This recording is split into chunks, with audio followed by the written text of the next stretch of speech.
to an entirely serious program about architecture.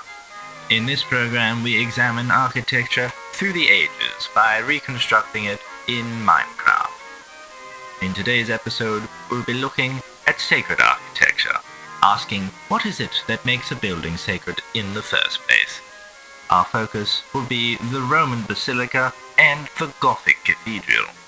Both attempted to organize space in relation to belief. One relied on a long axial plan to keep everything in order, and the other kept adding height until someone intervened.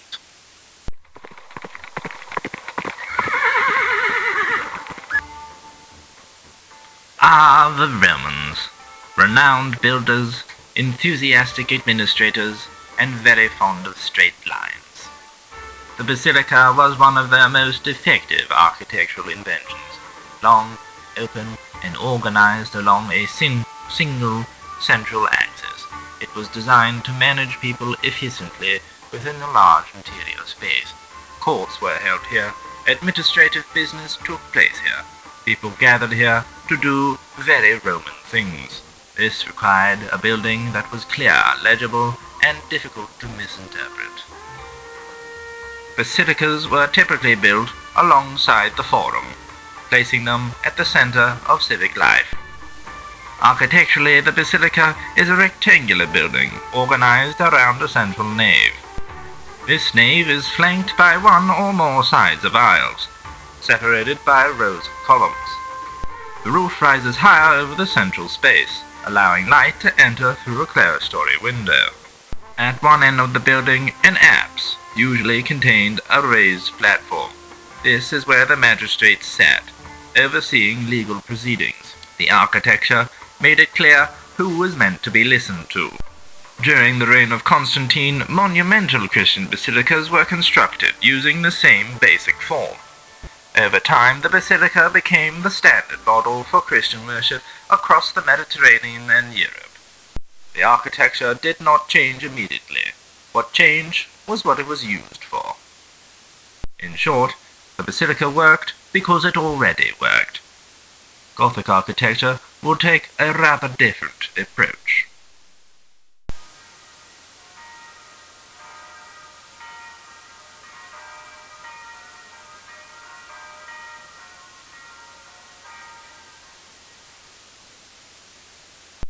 Gothic architecture emerges in the medieval period, a time marked by deep religious commitment, rapid urban growth, and a general lack of modern conveniences. Daily life was physically demanding, life expectancy was short, and architecture was expected to do a great deal of symbolic work. Buildings, in other words, were asked to compensate. This helps explain why Gothic architecture becomes taller, lighter, and more ambitious than anything that came before it. Gothic architecture does not discard the basilica plan. It keeps the basic layout. It simply begins to treat it differently. The most significant change is structural. Gothic buildings no longer relied primarily on thick, continuous walls to carry the weight. Instead, weight is gathered and directed through piers, ribs, and buttressing. Buttressing redirects the weight outward, allowing walls to support less and admit more light. This structural shift makes larger windows possible. With weight distributed, height becomes achievable on a much larger scale. Verticality is no longer limited by wall mass. The building stretches upward, drawing attention away from the ground and toward the upper reaches of space. Light takes on a new role within the building. It is no longer simply admitted through small openings. Instead, it becomes the central part of how the space is structured and experienced. Now, taking what we have learned, we will construct something that echoes the teachings through Minecraft.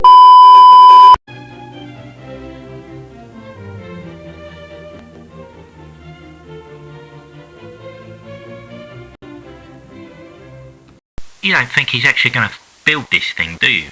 I don't know, I can't see. I bet he just does half of it and just gives up. Yeah, probably. Oh my god. Nigel, take a look at that. Where?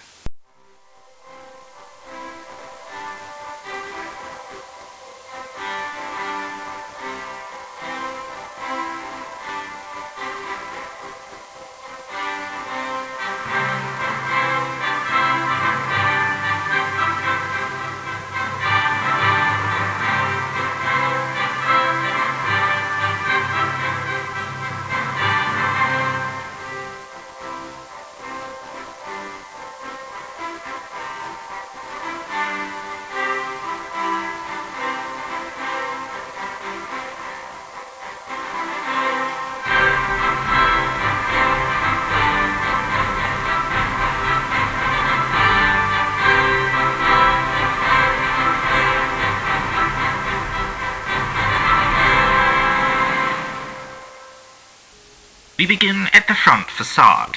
Here the building presents itself in the recognizably Roman terms. The temple-like structure establishes symmetry, weight, and a sense of order. Set into this facade, however, is a Gothic rose window. This is not subtle. The intention is clear from the outset. Roman authority on the outside, Gothic light pressing through the center. Notice too on the front facade that the interior is noted on the outside decoration. The nave, aisles, and clerestory are all present on the front facade. This is also true when looking at the building from a bird's eye view. The narthex, the nave, the aisles, the transept, the crossing, the apse, and the ambulatory are all present on exterior decoration. Upon entering, the space opens into a wide nave, flanked by side aisles. Above, the ceiling rises in a massive arched vault.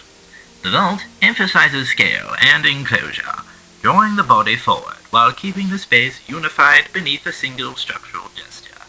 The clerestory and bay windows follow a Gothic logic. Light is introduced high above the main floor, filtered through repeated, intricate openings. Structurally, the vaults are supported by buttressing on the exterior of the building. This allows the interior walls to open up, prioritizing light over mass. At the center of the structure, the longitudinal movement of the nave is interrupted by a large dome on the crossing. The dome sits on a square crossing, extending outward over the transepts.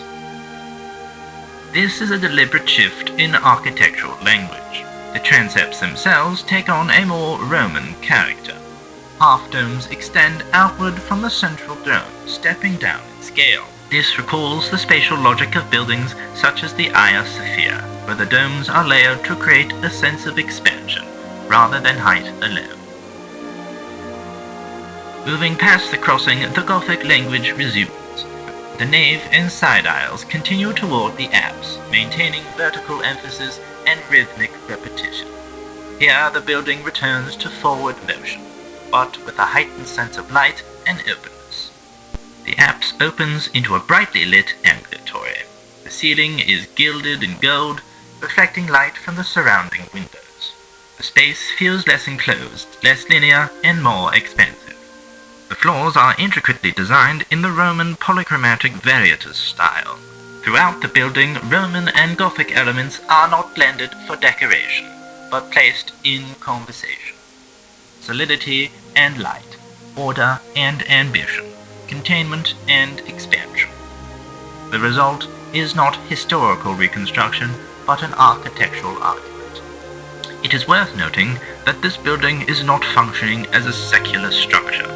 The walls, ceiling, and windows are free of any mosaic or glass designs. There is no court being held here, no civic business is being conducted, and yet the architectural forms we have been discussing continue to operate. The axis still organizes movement, the dome and vaulted ceilings still have a cosmic sensation to their height and color. Height, rhythm, and light continue to shape how the building is experienced. These effects do not depend on explicit religious imagery or civic authority. They emerge from the form itself. Architecture here works on the mind's eye, rather than through instruction. One does not need to be told what to think. The building simply places certain ideas in view. What makes this architecture feel sacred is not its use, but its form. The same architectural strategies that once served civic and religious purposes continue to shape experience, even when these functions are removed. Order is still perceived, space is still elevated, and attention is still directed. In that sense, sacred architecture does not rely solely on belief or use. It relies on form. This has been an entirely serious program about architecture. Join us next week, where we examine the architectural principles behind telling people where they are not allowed to stand.